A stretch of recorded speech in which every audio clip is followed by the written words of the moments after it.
Welcome to Dexter's classes. मजस्वी Bharat, America और Australia ने मिलकर थाईलैंड सरकार के समक्ष उसकी महत्वाकांक्षी परियोजना करा कैनाल प्रोजेक्ट के निर्माण का प्रस्ताव रखा है। क्योंकि इस बीच एक खबर आ रही है कि जो ये करा कैनाल प्रोजेक्ट है चीन के साथ मिलकर थाई सरकार पूरा कर रही थी, उसे अब रद्द कर दिया गया है। जैसा कि TFI पोस्ट का एक आर्टिकल देख पा रहे होंगे कि Thailand gives a major shock to China, scrap Kra canal plan and drop submarine deal under public pressure. तो यदि हम स्पेशली हम करा कैनाल परियोजना की हम बात करें तो ये इंडो पैसिफिक रीजन में काफ़ी महत्वपूर्ण परियोजना है। रणनीतिक दृष्टि से विशेष इसका महत्व और चीन लंबे समय से इस परियोजना को पूरा करने की कोशिश कर रहा है और जिसे लेकर भारत, ऑस्ट्रेलिया, अमेरिका, जापान सहित पूरे इंडो पैसिफिक रीजन के देश इस परियोजना को लेकर चिंतित है कि यदि चाइना इस परियोजना को पूरा करता है तो पूरे इंडो पैसिफिक रीजन में चाइना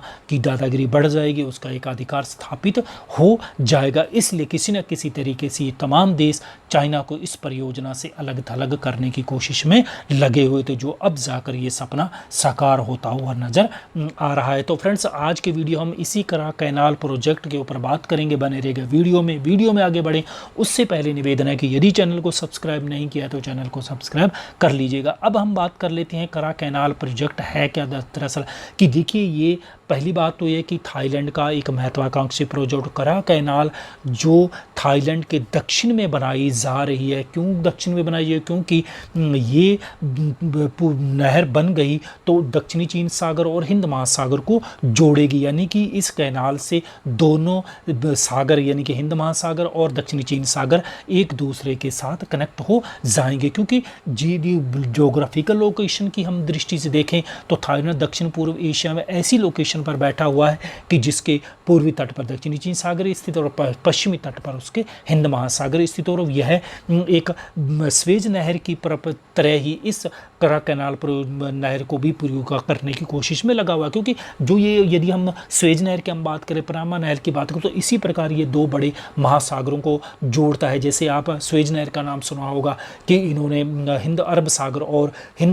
भूमध्य सागर को जोड़ता, तो इसी प्रकार करा कैनाल भी इसी उद्देश्य से बनाई जा रही है। और इसके में ये भी है कि जो ये घूम कर जाना पड़ता है सिंगापुर के रास्ते, वो उससे भी छुटकारा मिल जाएगा। और इस की लंबाई चौड़ाई की हम बात करते 102 किलोमीटर लंबी, 400 मीटर चौड़ी और 25 मीटर गहरी ये नहर बनाने का सपना है। और यदि हम यहाँ पर ये लोकेशन भी थोड़ी सा आप देख लीजिए, ये है थाईलैंड और इसके यहाँ पर दक्षिण में ही इस परियोजना को पूरा करने की कोशिश में की जा रही है। ये दूसरा मैप यहाँ पर आप अच्छे से देखिएगा, करा कैनाल परियोजना यहाँ पर आप देख पाओगे छोटा सा गोल सर्किल, यहीं पर ही इसी में ही एक ज़मीन को काटकर इस नहर को बनाने की कोशिश की जा रही है। और यहाँ पर नीचे आप देख रहे हो मलाय जो मलेशिया के नीचे या और इंडोनेशिया के बीच में एक ये जो मलक्का स्टेट है, यहाँ से सबसे ज़्यादा पहले यहाँ से ही सब अब तक जो सबसे ज़्यादा परिवहन होता है, यहीं से ही समुद्र से ही व्यापारिक जहाज़ निकलते हैं। इससे जो ये 1200 किलोमीटर का जो रास्ता है, अतिरिक्त रास्ता है, इससे भी पूरा करने के से निजात मिल जाएगी। तो इस प्रकार से ये काटकर सीधा हिंद महासागर से दक्षिण चीन सागर में पहुंचने के लिए एक वैकल्पिक रास्ता बनाने की कोशिश की जा रही है। और इसे बनाने के लिए सबसे पहले यदि हम बात करें तो चाइना लंबे समय से लगा हो, क्योंकि चाइना का सपना ये है कि क्योंकि चाइना सबसे ज़्यादा व्यापार इसी रास्ते से करता है मलक्का स्टेट से, और चाइना चाहता है कि जो ये 1200 किलोमीटर का अतिरिक्त दूरी तय करनी पड़ती है, उससे एक तो छुटकारा मिल जाएगा और दूसरा हिंद महासागर से सीधा ही दक्षिणी चीन सागर में कुछ पलों में मिनटों में पहुँचा जा सकता है। और ये नहर बन जाती है यदि, तो 2.5-3 दिन कम लगेंगे इस शॉर्टकट रूट से। और जो ये उसके लिए एक डिलेमा के रूप में है, मलक्का स्टेट चाइना के लिए एक बहुत बड़ा एक दुविधा है, उससे भी बाईपास करेगा और सीधे ही हिंद महासागर से दक्षिणी चीन सागर में पहुंचेगा और कुछ पलों में ही ये इसमें वहाँ पर अपनी आर्मी तक डिप्लॉय कर सकता है। क्योंकि उसका न केवल व्यवहारिक दृष्टि से नहीं, सबसे ज़्यादा उसका जो महत्वाकांक्षी प्रोजेक्ट की यदि चाइना की दृष्टि से हम देखें तो उसके लिए सामरिक दृष्टि से बहुत बड़ा महत्व है। और यहाँ पर आप देख पा रहे हो कि ये मैप में भी आप एक बार देख लीजिए, ये जो ब्लैक रेखा चल रही है ये है मलक्का स्टेट देखिए कहाँ से घूम के जाना पड़ता है, ये रेड लाइन में डॉट लगे हुए हैं और यहीं से ही यदि ये करा कैनाल प्रोजेक्ट पूरा होता है तो इसे शॉर्टकट तरीके से ही इसको पूरा रास्ता ही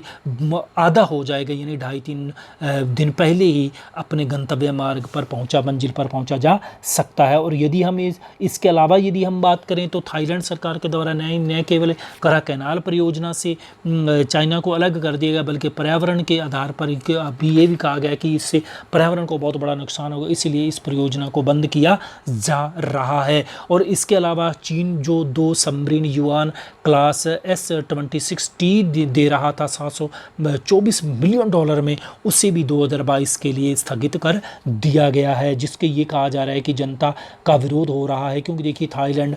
सेल्व Sino submarine deal after public backlash, क्योंकि देखिए जिस प्रकार से चाइना का जो ये एक हम बात कर रहे हैं कि एक्सपीरियंस है दुनिया के जहाँ प्रदेशों में भी इस चाइना के द्वारा इन्वेस्टमेंट किया जा रहा है, वहाँ पर लगातार वो डेट में फंसते जा रहे हैं। क्योंकि आप लोगों ने ये भी अच्छे से आप जानते हैं कि श्रीलंका के साथ क्या, हम्बनटोटा के साथ क्या, इस मालदीव की हम बात करें, म्यांमार की हम बात करें, चाइना के जो ये भारी भरकम जो इन्वेस्ट किया जा रहा है उससे लगातार ये डेट में फंसते जा रहा है। तो इसी से ही जो वहाँ की जनता को चिंता, और उसी चिंता के चलते ही इस परियोजना को बंद कर दिया गया है। यदि हम भारत, अमेरिका और ऑस्ट्रेलिया की बात करें तो देखिए ये तीनों देश निवेश कर रहे हैं, क्योंकि इनका जो निवेश की यदि हम बात करें, इनमें सबसे ज़्यादा यदि हम निवेश की हम बात करें तो भारत पर सबसे ज़्यादा भरोसा है सभी देशों को, क्योंकि भारत कभी भी अपने लाभ के लिए निवेश नहीं करता, यानी कि भारत चाहता है कि मेरे साथ साथ अन्य देश का भी लाभ हो, भारत बराबर के लाभ पर ही निवेश करता है। तो इसलिए ही क्वाड के इन 3 देशों के द्वारा वहाँ पर अपना एक एक्सेस डेवलप करने के लिए, इस परियोजना को पूरा करने के लिए ही अब थाई सरकार के सामने प्रस्ताव रखा गया है। हालांकि देखिए इन देशों की सबसे बड़ी चिंता ये है कि यदि चाइना इस परियोजना को पूरा करता है तो इंडो पैसिफिक रीजन में चाइना को एक बहुत बड़ी बढ़त मिलती है, और इन देशों के लिए सुरक्षा दृष्टि बहुत बड़ी चिंता का विषय था। इसलिए ये देश चाह रहे हैं, क्योंकि हालांकि देखिए क्वाड बनाया गया एक मिलिट्री डायलॉग है ये 4 देशों का, भारत, अमेरिका, ऑस्ट्रेलिया और जापान का, लेकिन अभी तक जापान ने इसमें शामिल नहीं हुआ है। लेकिन अमेरिका, ऑस्ट्रेलिया और भारत के द्वारा इस परियोजना को पूरा करने का एक प्रस्ताव रखा गया है, और ताकि इस रीजन के अंदर पूरे इंडो पैसिफिक रीजन में स्टेबिलिटी लाई जा सके और स्थिरता को बढ़ावा दिया जाए, और यहाँ पे तमाम छोटे देश हैं जिनको चाइना दक्षिण चीन सागर में डरा धमका रहा है, उन देशों को भी एक सुरक्षा मुहैया उपलब्ध करवाई जा सके। इसके अलावा यदि हम बात करें इस क्षेत्र में भारत की, यदि हम महत्वाकांक्षा की हम बात करें तो देखिए भारत के लिए भी सुरक्षा दृष्टि बहुत इंपॉर्टेंट रीजन है इंडो पैसिफिक रीजन, और इसी दृष्टि से भारत के द्वारा ऑस्ट्रेलिया, अमेरिका, सिंगापुर, दक्षिण कोरिया, जापान, इन तमाम देशों के साथ मिलिट्री पैक्ट किए जा रहे हैं, ताकि इस क्षेत्र में यदि किसी प्रकार की चाइना की जोर जबरदस्ती बढ़ती है तो उसको मुंह तोड़ जवाब दिया जा सके। तो ये था फ्रेंड्स हमारा आज का वीडियो। उम्मीद है वीडियो पसंद आया, पसंद है तो लाइक कीजिएगा, शेयर कीजिए, और चैनल को सब्सक्राइब नहीं किया तो चैनल को सब्सक्राइब कर लीजिए। मिलता हूँ इसी प्रकार को वीडियो के साथ। वीडियो सुनने के लिए बहुत बहुत